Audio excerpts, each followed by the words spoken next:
Oke, Pak. Sekarang sudah jelas Pak Adi? Ya jelas kayaknya lo jauh dari mic. Oke, silakan Pak. Pertama kita bahas tentang Inggris. Inggris kemarin UK pound sterling terhadap US dollar terlihat melonjak pergerakan manakala harga tren panjang untuk pergerakannya dalam keadaan trend down. Namun setelah data-data keluar untuk Inggris sedikit terjadi koreksi di pergerakan untuk jangka panjang, namun cukup lumayan yang terjadi untuk pergerakan untuk harian. Setelah George Osborne merupakan Menteri Keuangan sendiri memproyeksikan sektor pertumbuhan di Inggris diperkirakan akan naik sebesar 2,4% yang sebelumnya diperkirakan 2,3%. Sehingga pergerakan juga meningkat. Dibantu juga dengan data-data jangka pendek mengenai service PMI oleh survei yang dikeluarkan oleh market terlihat dalam keadaan positif meskipun secara jangka panjang juga masih berada di teritori stagnasi untuk perubahan di PMI. Namun begitu masih terlihat tingkat ekspansi yang cukup bagus karena berada di atas angka 58 angka indeks. Kemudian apabila kita melihat dari indeks servisnya sendiri masih berada di bawah 5,8 sorry 58, tidak sama pergerakannya dengan keadaan servis PMI. Nah, ini juga menandakan bahwa sebetulnya secara jangka pendek telah mengalami perubahan yang cukup lumayan dari sisi servis PMI, namun secara jangka panjang masih butuh power lagi untuk meningkat dalam keadaan positif atau berada di atas angka 58. Kemudian kita melihat dari ADP National Employment, fokus utama terhadap minggu ini selain mengenai masalah interest rate, juga mengenai masalah non-farm payroll yang akan dikeluarkan pada hari Jumat kemarin. Jumat besok. Namun data-data dari sampel automatic data processing dari National Employment menunjukkan pengurangan dari 233 ribu menjadi 208 ribu. Namun hal ini nampaknya juga tidak terlalu signifikan untuk merubah keadaan pengangguran di Amerika Serikat, disebabkan dari data-data pendamping yang lain terlihat juga masih dalam keadaan positif. Terutama dari Amerika Serikat kemarin juga telah keluar ISM non-manufacturing PMI besarannya di atas ekspansi 59,3 dari 50,1. Kemudian juga dari data-data produktivitas juga yang hasil revisi juga meningkat dari 2,0 menjadi 2,3%. Jadi bisa dibilang data-data fundamental Amerika Serikat masih dalam keadaan positif. Kemudian kontribusi yang terbesar dari national employment terdata adalah dari sektor transportasi, trade, dan utilities. Kalau dari sektor transportasi, kemungkinan juga dibantu dengan penurunan harga minyak yang cukup signifikan, sehingga terjadi geliat ekonomi yang berada di sektor transportasi. Kita melihat juga peningkatan stok saham di bidang travel atau dari biro-biro perjalanan juga meningkat. Kemudian juga ini termanfaatkan oleh menurunnya harga minyak untuk jangka pendek sekarang. Kemudian selanjutnya kita melihat dari data-data Purchasing Manager Index sendiri masih mengalami cukup lumayan bagus di angka 58,7 meskipun sedikit turun dari bulan lalu 59. Namun dari ISM non manufacturing tetap mengalami kenaikan dari 57,1 menjadi 59,3.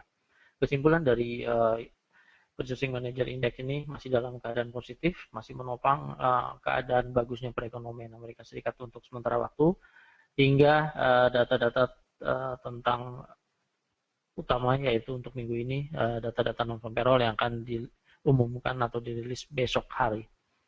Saya kira data-data Amerika Serikat juga mempengaruhi pergerakan dari currency maupun komoditi yang terjadi untuk hari ini maupun besok. Data sebetulnya tadi malam tidak terlalu banyak, namun secara fokus kita melihat data-data dari Euro yang memperlihatkan secara jangka panjang masih dalam keadaan turun, namun dari data fundamental dari Spanyol terlihat masih mengalami berat untuk ekspansi dari service PMI menjadi 52,7 dari 55,9, sangat signifikan turunnya. Kemudian dari data Italia juga dalam keadaan positif, dari 50,8 berada di 51,8. 52,7 di Spanyol, 51,8 masih dalam keadaan ekspansi untuk fundamental dua negara ini. Kemudian selanjutnya kita melihat untuk teknikal. Mungkin Pak Iksan ada yang tanyakan masalah fundamental.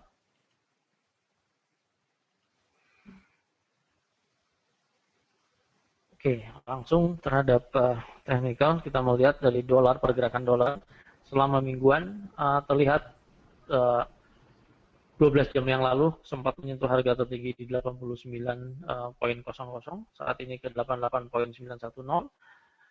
8 jam yang lalu terlihat juga koreksi terjadi untuk pergerakan harga dolar indeks secara keseluruhan. Namun begitu terlihat fundamental Amerika Serikat tercermin pada pergerakan dolar saat ini masih dalam keadaan uptrend. Kemudian di pound sterling, seperti saya ulas tadi bahwa keadaan pound sterling kemarin sempat terangkat setelah pengumuman atau pidato dari George Osborne yang merupakan Menteri Keuangan di Inggris yang cukup optimis memandang terhadap pertumbuhan negaranya, yaitu dari 2,3% menjadi 2,4%. Hal ini juga membawa pengaruh yang cukup positif terhadap pergerakan harga, sempat menyentuh di 1,57182. Meskipun kalau kita melihat secara mingguan, 2 minggu yang lalu harga low maupun harga high yang saya bentuk di sini, saya perkirakan pergerakan masih berkisar di antara ada resisten di 61,8, 1,57332 maupun di kisaran 1,56724.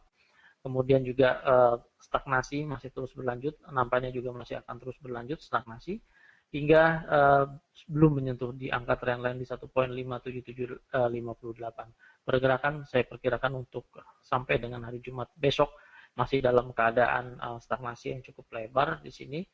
Range yang terbentuk masih terlihat di 22.375 poin untuk pergerakan untuk pound sterling hingga hari Jumat besok. Secara normal terlihat seperti itu, berarti pound sterling kecenderungan jangka panjang masih dalam keadaan down, jangka menengah masih dalam keadaan stagnan. Kemudian di euro, kita melihat pergerakan harga euro juga terlihat hari ini ada pengumuman terhadap keputusan dari ECB, yaitu minimum bid rate yang akan diumumkan tetap sebesar 0,05%. Nampaknya juga untuk pergerakan harga euro terlihat menunggu keputusan dari ECB untuk menstimulus keadaan perekonomian negara tersebut. Kemudian juga terlihat tingkat suku bunga memang masih belum untuk dirubah. Namun kebijakan yang nampak akan terjadi adalah terhadap stimulus atau pola bantuan terhadap beberapa institusi. Kemudian secara teknikal kita melihat telah terjadi breakout untuk pergerakan minggu ini di 1,24323 untuk pergerakan. Nah, ini saya mengambil harga terendah maupun harga tertinggi untuk minggu lalu menjadikan dasar untuk pergerakan di euro terhadap US dollar terlihat masih dalam keadaan down. Kemudian di sini target untuk lanjutan penurunan di 1,22540. Kemudian di sini cukup bagus sebetulnya untuk respon terhadap Fibonacci sendiri di 23,6 di kisaran 1,24872 terakumulasi harga di situ. Kemudian saat ini terus mengalami penurunan meskipun pada 8 jam terakhir terlihat harga pergerakan euro terhadap US dollar masih dalam keadaan koreksi. Hal ini bisa dimanfaatkan oleh kita untuk pengambilan posisi short maupun medium di euro terhadap US dollar dalam keadaan bearish. Kemudian di Australia ini cukup menarik bahwa kemarin Gubernur Sentral Australia masih menyatakan tingkat rate yang dirasa untuk saat ini masih dirasa cukup kuat, sehingga ada kemungkinan rate ke 0,80 target lanjutan untuk tercapai. Namun secara teknikal kita melihat wilayah 4 jam masih menunjukkan terakumulasi harga di angka Fibonacci 100%. Hal ini juga terlihat apabila terjadi breakout atau terjadi keluarnya harga di teritori 0,83827, kemungkinan akan terus berlanjut untuk keadaan bearish. Kemudian di komoditi kita melihat di minyak, ya minyak Arab Saudi maupun negara-negara OPEC masih optimis bahwa pergerakan harga minyak akan terangkat kembali, kemudian titik keseimbangan berada di angka $60 per barrel. Kemudian juga terlihat saat ini harga 67,66 masih tetap sama. Kemudian saat ini tren yang panjang kita masih melihat dalam keadaan bearish. Kemudian 4 jam pergerakan harga minggu ini terlihat sedikit menurun tingkat volatilitasnya. Apabila kita melihat di sini harga range yang terjadi maksimal 573 poin.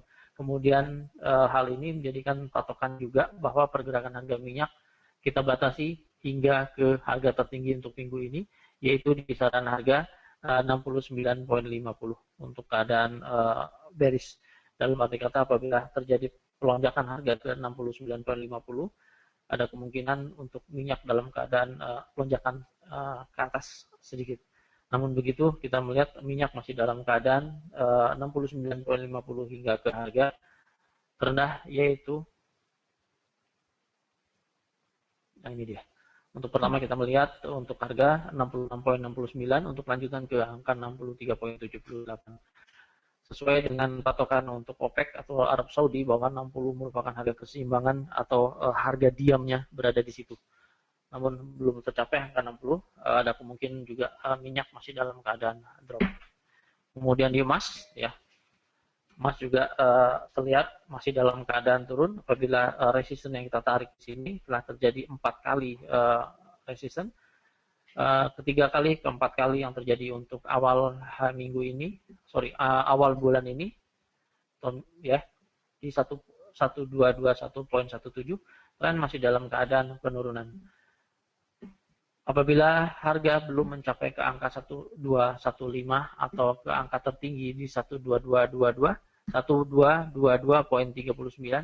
kemungkinan harga minyak masih dalam keadaan harga emas masih dalam keadaan turun. Demikian Baik San, mungkin ada pertanyaan atau tambahan. Ya, saya hanya menambahkan saja Pak Dwi bahwa dari sisi dari komoditi minyak, di mana data juga dari crude oil inventories kemarin tadi saya sudah sebutkan bahwa dari crude oil inventories juga mengalami penurunan dari sebelumnya 1,9 miliar forecastnya 1,1 miliar, data yang dirilis minus 3,7 miliar, penurunan cukup signifikan. Mungkin inilah yang mengakibatkan dari pergerakan minyak sedikit terangkat ya Pak Dwi. Ya, tidak ada dari saya, cukup sekian.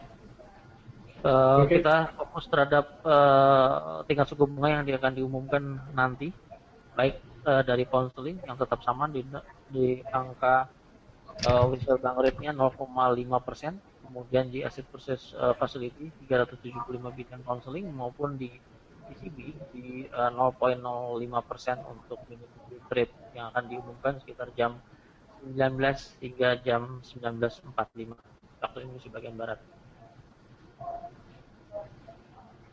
Ya, oke. Mungkin cukup sekian Pak Dwi untuk morning briefing pagi ini. Ya. Ya, ada tambahan lagi? Nggak ada, Pak. Oke, baik buat rekan-rekan, terima kasih telah mengikuti morning briefing pagi ini. Semua materi morning briefing kali ini hanya bersifat informasi saja dan tidak ditujukan sebagai sarana untuk membuat keputusan dalam trading. Yang kami berusaha menjadikan informasi yang terbaik Saya rasa sekian untuk morning briefing kali ini. Terima kasih atas perhatian rekan-rekan semua. Selamat pagi, selamat beraktivitas.